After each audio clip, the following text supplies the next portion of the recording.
Good morning. Good morning mga ka-travel. Nandito tayo ngayon sa Jimenez, Misamis Occidental.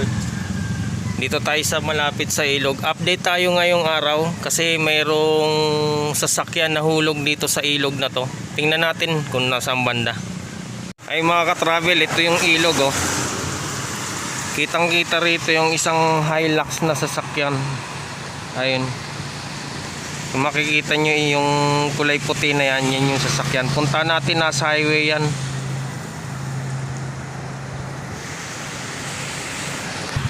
Ay mga ka-travel, nandito na ako sa area oh.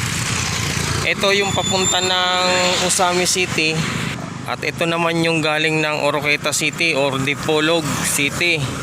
Napag-alaman po na itong sasakyan na nahulog dito ay galing dito sa Usami City. Dahil po dito nang galing yung sasakyan na yan, papunta doon sa ilog na yan. Ibig sabihin galing po siya ng Usami City. At ayan po yung Hilux na sasakyan. Ayan.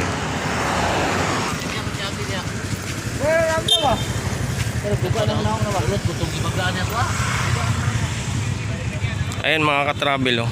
Ito yung sasakyan na nahulog, Hilux pick up dito sa Jimenez, Misamis Occidental.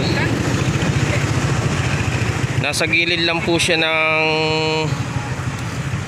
Oroqueta Highway, Jimenez, Misamis Occidental.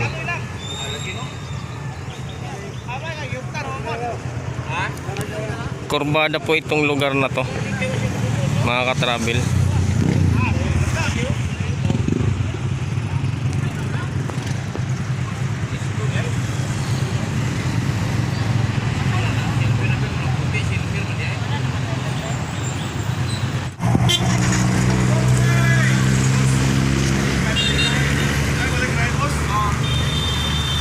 Ibig sabihin kaninang madaling araw to, baka puyat to itong ano na to, driver nito.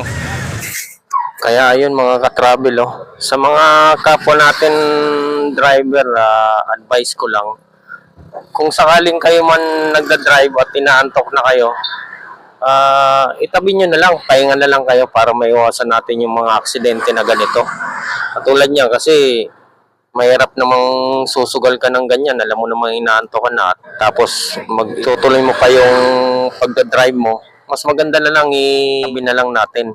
Buti nga yun, wala siya na nadamay na aksidente. Kasi pagka ganyan, mahirap yung may madamay na aksidente. Kawawa naman. Kaya yun, yan lang. Hanggang dito na lang. From Black World Travel Vlog. Magandang umaga. Ride safe po sa ating lahat and God bless.